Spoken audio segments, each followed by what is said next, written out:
Yeah, good morning, everyone. How are we doing? Thank you for the citation. And like I had thought that hope you can hear what I'm saying. So, like I thought, I know Mr. Better Days was going to add something that might put me in trouble. Anyway, let's just go into what we have to discuss today. The topic for today's discussion was extracted from the eight sustainable development goals about decent work and economic growth, with its mission statement reading as follows, in quotes, promote sustained, inclusive, and sustainable economic growth, full and productive employment, and decent work for all. This goal is actually one of the 17 sustainable development goals put forth by the United Nations in 2015, in the year the Millennium Development Goals ended. And the goals have been given to countries with all targets to be met by 2030 at most. The progress of countries towards the 17 goals will be measured towards the progress of the countries towards the 17 goals will be measured, monitored, evaluated by their respective indicators. Now, there are 12 targets of this goal with major emphasis on improved labor productivity, youth employment, education and training, dignified labor that prohibits forced labor of any kind, be it child or adult, and so on by 2030 at most. Before I proceed, special thanks to the organizers, Mr. Ibrahim Uluwatoyin, who is the moderator, and Mr. Olayomade Adeyemo, a host for today, as well as the beautiful audience and everyone here to make this a success today. It is really a honor to be here, as this is my first time of doing something like this, and I must say that I am quite nervous. The experience of staying behind the camera or recording a class, excuse me, recording a class for our YouTube channel is really different from this. I have people listening to me live. Now, today I shall not bore us with statistics and numbers, except where necessary, as I expect that we have a mixed multitude. So what I refer to as a mixed multitude is um, an audience that may not be so grounded in economics jargon. So there will be no point in mentioning so many economics terms that many people won't understand. So, and I want us to gain as much as we can from the discourse today. So going into the business of the day, the impact of decent jobs on Nigeria's economic growth. The impact of decent jobs on Nigeria's economic growth. From the topic, we must understand two things. First, what is economic growth?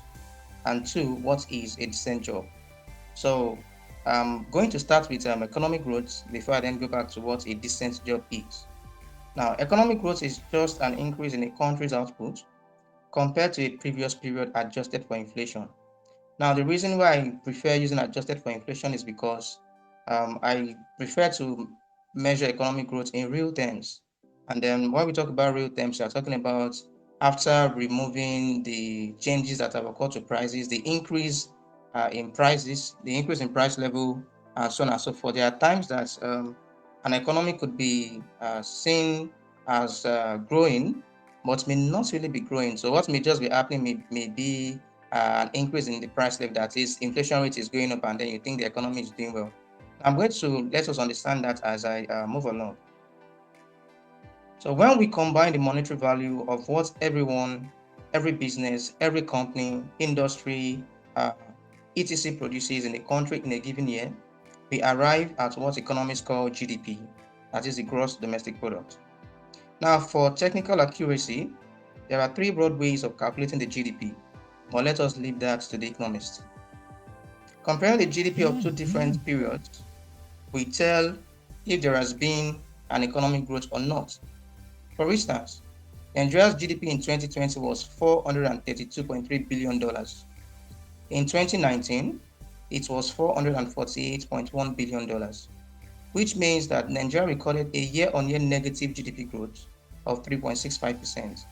That is, the GDP growth rate fell by 3.65% between 2019 and 2020.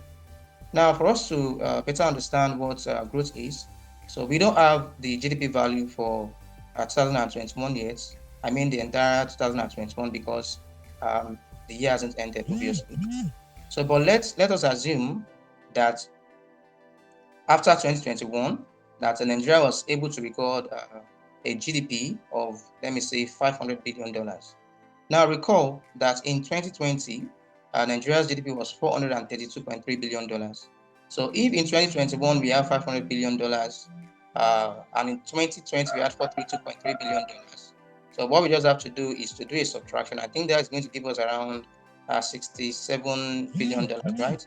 And so that means that Nigeria has recorded economic growth between 2020 and 2021. So economic growth is just a simple term. All you just have to do is to look at GDP of two periods, compare them, see if it has grown or not, what's the direction of change, is it positive or negative, and then that will make us understand what economic growth is all about. So with respect to that, I think there shouldn't be a problem again. Now, what is a decent job? Now, I've incorporated something. I said, what is a decent job or work?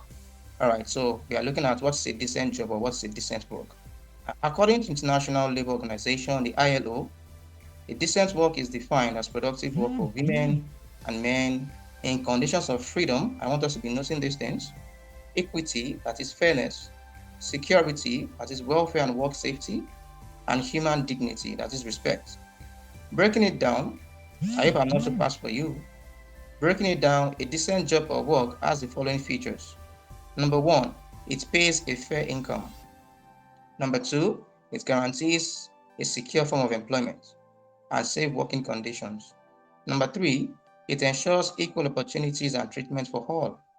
Number four, it includes social protection for workers and their families. And number five, it offers prospects for personal development and encourages social integration. Number six, it allows freedom for workers to express their concerns and to organize. Now, the seventh characteristics which I added on my own is that a decent work has to be a legal work, or a decent job has to be a legal job. All right, a legal job, so not illegal, right? So legal. Now, I'm going to ask you an interesting question. So, in light of the aforementioned, for those of us that are working, do you have a decent job, or do you have a decent work?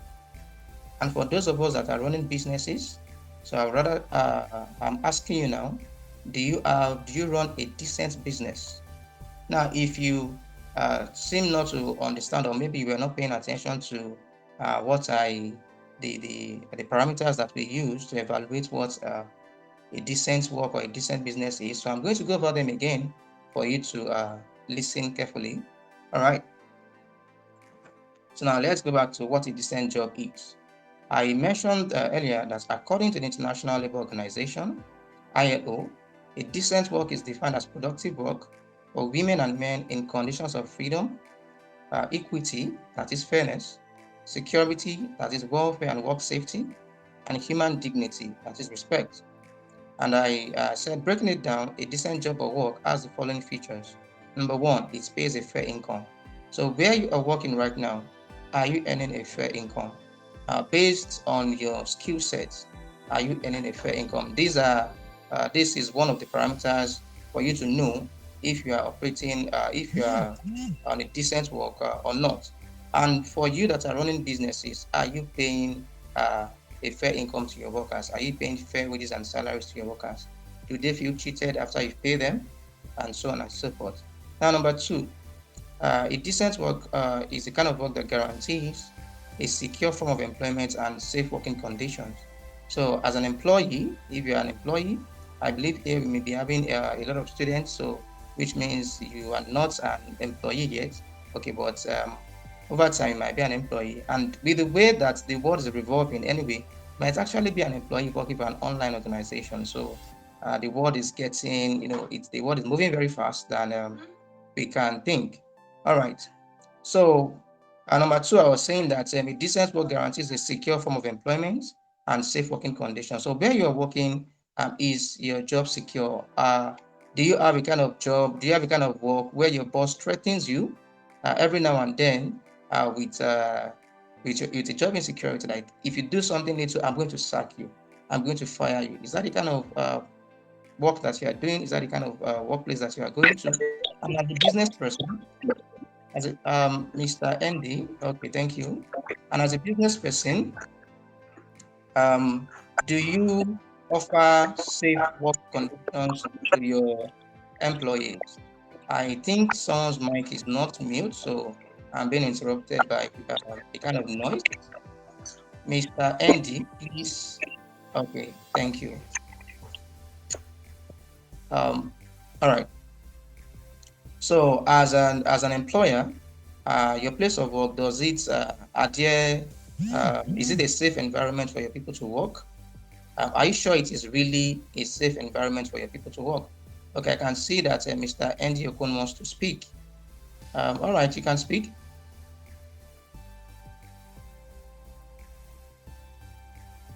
Okay, I don't know. It's not speaking again. All right, so we'll leave out questions and every other thing that I want to say to the end of my presentation. So by then we are going to take our questions together. Now, number three, ensures equal opportunities and treatment for all. Now, your place of work, do you think there are equal opportunities for people based on their races, based on their gender? I mean, being male or female or whatever gender that we have currently again. So, based on ethnic group, based on language, do you think there are equal opportunities and treatment for all? Is it a kind of workplace where your growth and development is based on merit, or it's just based on some of our mediocre standards? Okay. Then number four, it includes social protection for workers and their families. Now, if you are in a place of work where, how do I kind of explain this to you? Where let's say you want to take 1 or 2 days off and not cater for some of the things in your family, how does your organization react to you? Does your organization see you as a lazy person, or as someone really as a responsible person who has to be responsible for his family, because your work life is a part of your life, not your entire life. So, do you have that kind of job? And as an employer, do you offer that kind of work opportunities for your employees?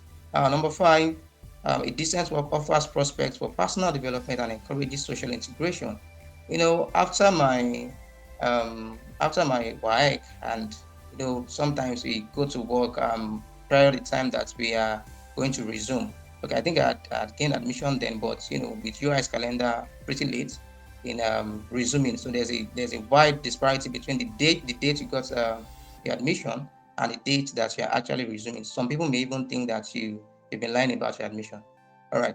So now during that period, I worked in a school as a teacher where, unfortunately for us, once the day starts, as a teacher, you are not permitted to go into another class, not even during break.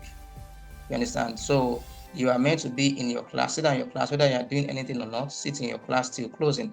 And in fact, after closing, for I think for the first 15 to 20 minutes, every teacher, the students that have gone out, every teacher is meant to be in their classes.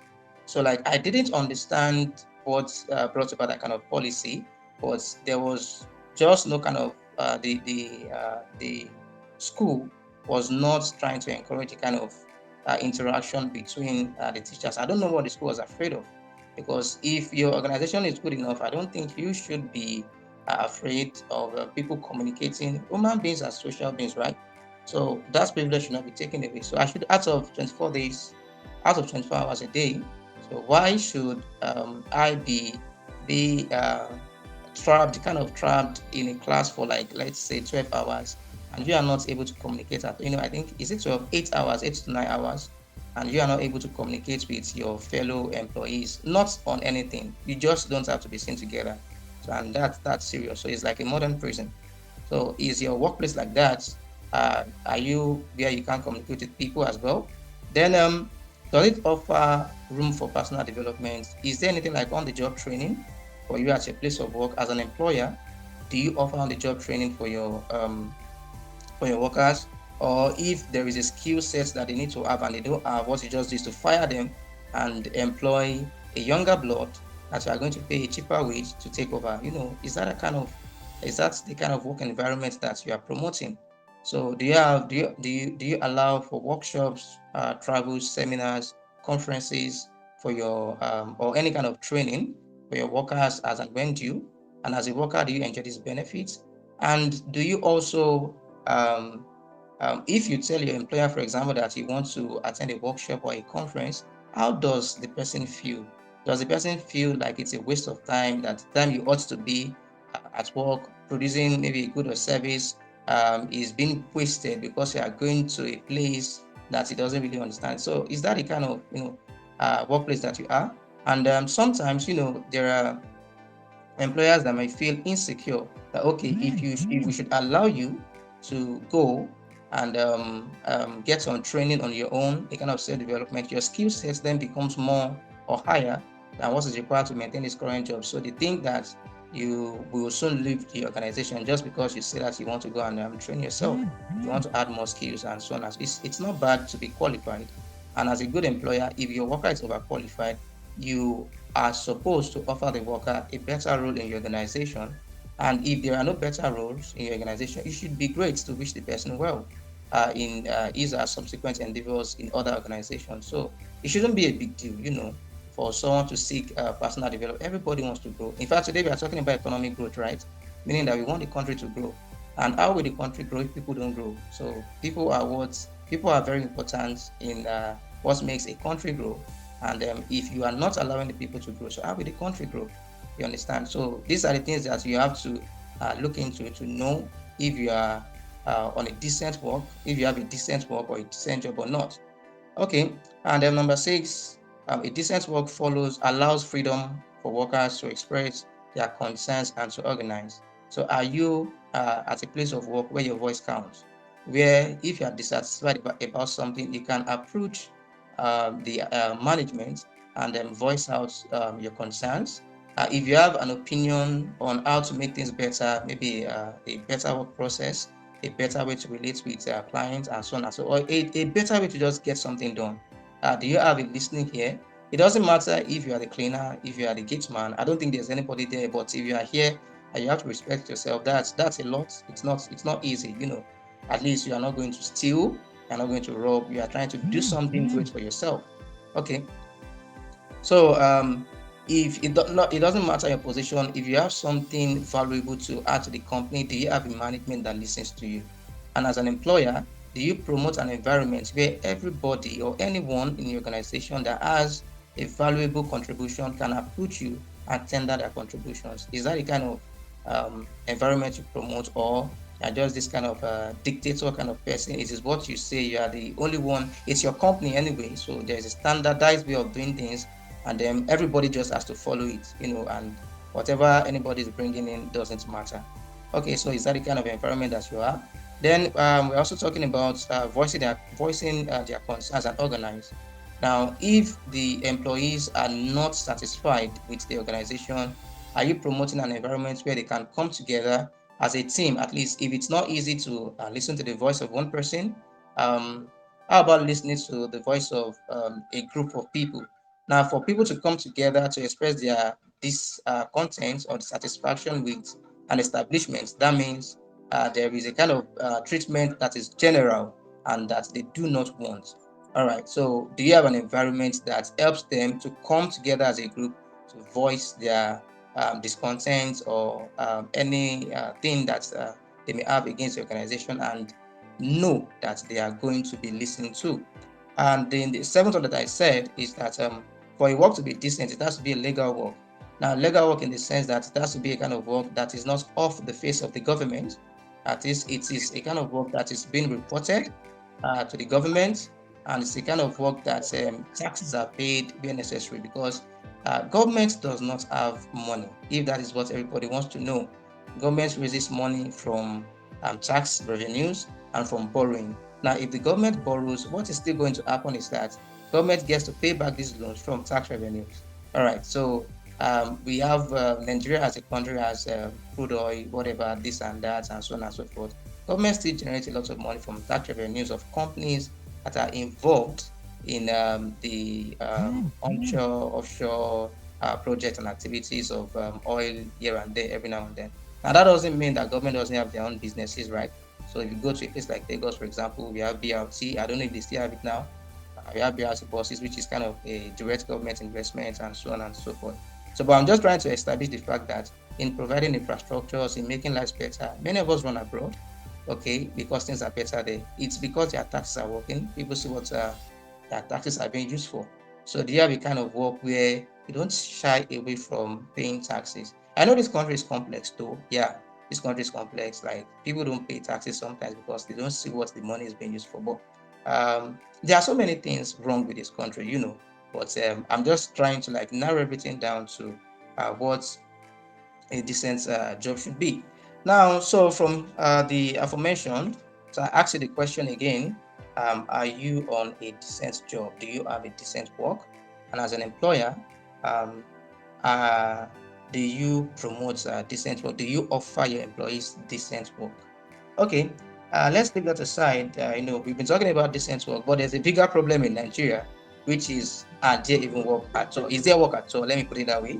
Is there work at all? Now there is work though. There is work, but it will not just be in the kind of way that we want it to be. Now I proceed. So a bigger problem in Nigeria are there even jobs? According to Trading Economics, youth unemployment rate in Nigeria rose to 53.4%, 53.4% in the fourth quarter of 2020 from 40.8% in the second quarter of 2020. Now, let me explain what quarter is because, like I said, I expect a mixed multitude in these events today. So, a quarter is actually 1/4. So, if we say a quarter of a year, for example, a year is 12 months, so a quarter of a year is 3 months. So the first quarter is actually the first 3 months. The second quarter is the next 3 months. So we have January, February, March as the first quarter. We have April, May, June as the second quarter. June, July, April, May, June as the second quarter. Then July, August, September as the third quarter. October, November, December as the fourth quarter. So now let me restate what I stated so that you are going to understand it now. So according to Trading Economics, youth unemployment rate in Nigeria rose to 53.4% in the fourth quarter of 2020. That is between I think that's October to December, right? October, November, December. From 40.8% in the second quarter, which meant that at the end of 2020, 5 out of 10 youths were unemployed. 5. So for every 10 youths that you see at random, 5 out of them are unemployed. You may agree with me that the figure is probably worse by now, in spite of the country's teeming youth population. With what has happened to this country in 2021, and the year is not even over yet, more people are unemployed. And in fact, even those some of those that are classified as employed may not even be employed per se in the very technical sense of the matter. They may actually be underemployed. Now, when we say underemployed, so I'm going to have to explain that as well. It is you being on a job that is below your skill set, that is below your qualification, that is below your certifications. So as I am talking, you probably have someone in mind that that is in this kind of scenario. Let's say a BSc holder that is maybe a motorcyclist, just trying to make ends meet. You don't want to go into crime. An MSc holder, that is teaching a primary school class. Something that is just beneath your skill set.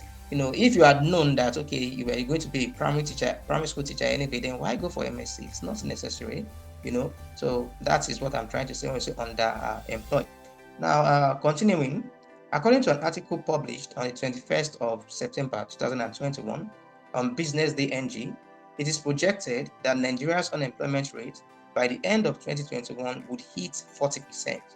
Now, the unemployment rate, the total unemployment rate as at last year, 2020, was 33.3%. So this is not talking about youth now. This is not talking about everybody in the labor force, as long as you are between age 18 to 64. I think for universities now, it's not even 64 again, because ASU was fighting for something last year, and then it got 65 rather. Is it 65 or 64 now? It was increased to 70 years, I think, and I kind of wonder if the older men are still in the labor force till 70 years, then when will the youth ever get a job? So now I'm talking about the total unemployment rate now. So this article is saying that by the end of 2021, it's going to be 40% from 33.3% last year. Now, meaning that of every 10 people in the labor force now, of every 10 people, so whether young, whether youths or adults, of every 10 people in the labor force, 4 won't have jobs at all. Okay, and even the figure will be worse for youth. Reason being that those the old people in the labor force don't want to leave. You understand? So when will the youth even coming? Albeit this glaring evidence must not deter us from understanding what impacts a decent work or job in form of fair wages, good work environments, worker dignity and protection, job security, and so on can have on the country's economic growth.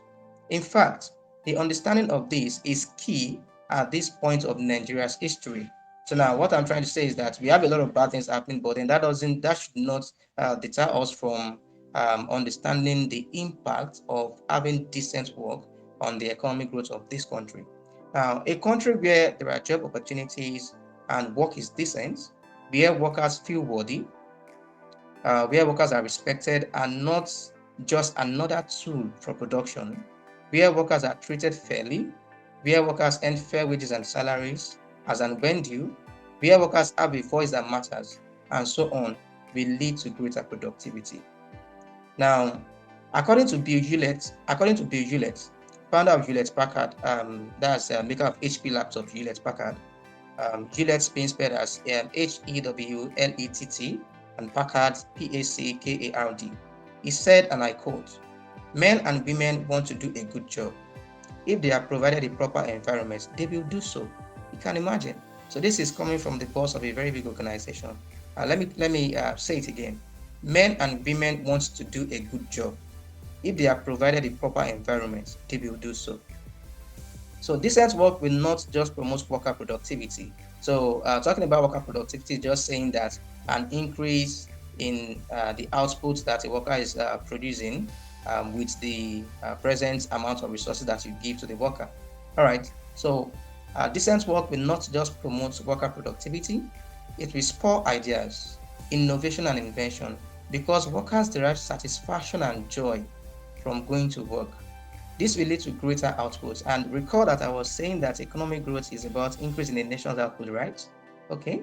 This will lead to greater output, improved products in terms of their qualities and quantity and processes, economic growth, and better standard of living as workers earn fair wages and do not feel cheated. Now, businesses may continue. So I want you guys to listen to this. Oh, sorry that I use guys. I want you, ladies and gentlemen, to listen to this. Businesses may continue to treat workers poorly and invest in machines because they can always get cheaper workers, especially in countries like Nigeria, where many are unemployed and poor. But they should remember that workers create machines, workers operate machines, workers buy other inputs, workers relate with clients and customers. Even where robots are being utilized to do some of these things, workers code them to perform. So the success of every business and by extension country largely depends on the workers and the labor force. Thus, I recommend that Nigerian businesses and country at large should invest in fostering great human relations among workers and workforce. Spendings on human capital development by businesses and the Nigerian country at large should not be seen as expenses because they are not. They are investments. Invest in on-the-job training of your workers, workshops, seminars, and so on, and the country shall witness immense economic growth and development. Thank you for listening.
you.